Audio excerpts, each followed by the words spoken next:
Pada video kali ini kita akan bahas tentang kultur jaringan pada tumbuhan. Nah, kultur jaringan ataupun mikropropagasi merupakan salah satu cara perbanyakan tanaman secara vegetatif berdasarkan sifat totipotensi. Jadi kultur jaringan ini merupakan suatu metode untuk mengisolasi bagian dari tanaman seperti sekelompok sel, bisa juga seperti jaringan, nantinya akan ditumbuhkan dalam kondisi aseptik sehingga bagian dari tanaman tersebut dapat memperbanyak diri dan tumbuh menjadi tanaman yang lengkap kembali ataupun disebut dengan totipotensi. Jadi totipotensi itu merupakan kemampuan setiap sel tumbuhan untuk tumbuh menjadi individu baru yang sempurna. Nah, adapun manfaat adanya kultur jaringan pada tumbuhan ini, yaitu yang pertama untuk mendapatkan tanaman baru dalam jumlah yang begitu banyak. Nah, selain itu, penggandaan tanaman menggunakan kultur jaringan hanya memerlukan waktu yang relatif singkat. Kemudian yang kedua, tanaman yang dihasilkan akan memiliki kesamaan secara fisiologis dan morfologis dengan induknya. Nah, itu manfaat yang kedua. Yang ketiga, tanaman baru yang didapatkan melalui kultur jaringan itu akan lebih unggul.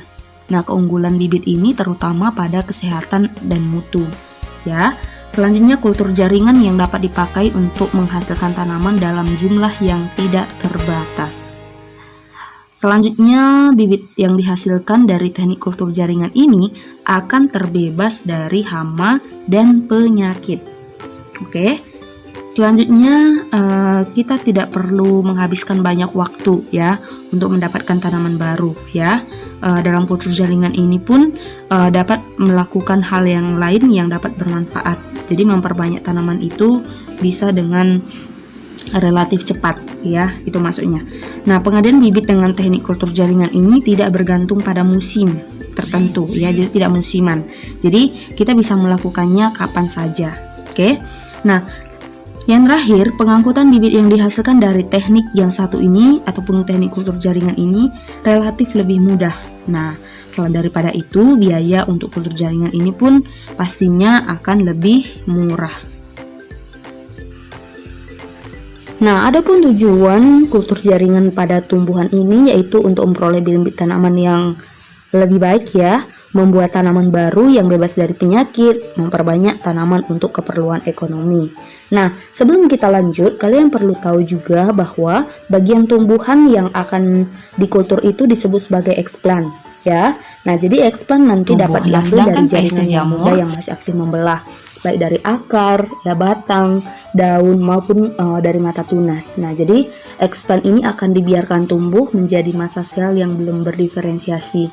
Nah, jadi eksplan yang dibiarkan tumbuh itu yang disebut sebagai kalus. Nah, sel-sel kalus ini kemudian dipisahkan dan dikultur lagi agar membentuk kalus yang baru.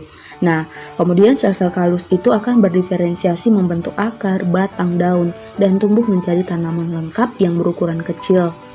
Nah, jika ukuran dari tanaman tersebut sudah mencapai ukuran tertentu, maka tanaman tersebut harus segera dipindahkan pada medium tanah dan atau ditanam di sistem hidroponik. Nah, seperti itulah dia cara yang dilakukan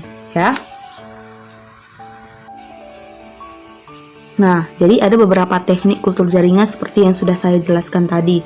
Ada kultur meristem, artinya yang diambil sampelnya itu untuk diteliti adalah ujung tunas dari tunas apikal atau lateral. Ada kultur kalus, kultur yang diambil dari bagian eksplan. Ada juga kultur suspensi sel, yaitu hasil dari kultur kalus. Ada juga kultur embrio, berarti yang diambil itu adalah dari bijinya, dari bagian embrionya. Ada pada biji tanaman tersebut. Jadi kultur jaringan ini dapat membantu menyediakan bibit pertanian Tanaman yang biasa dikultur orang itu biasanya tanaman yang unggul ataupun tanaman yang langka. Bisa seperti anggrek bisa juga seperti pisang Kemudian tanaman obat-obatan, tebu, kentang, wortel, mawar krisan atau mangga pun bisa dijadikan sebagai bahan untuk pengembangbiakan kultur jaringan ataupun dengan menggunakan teknik kultur jaringan.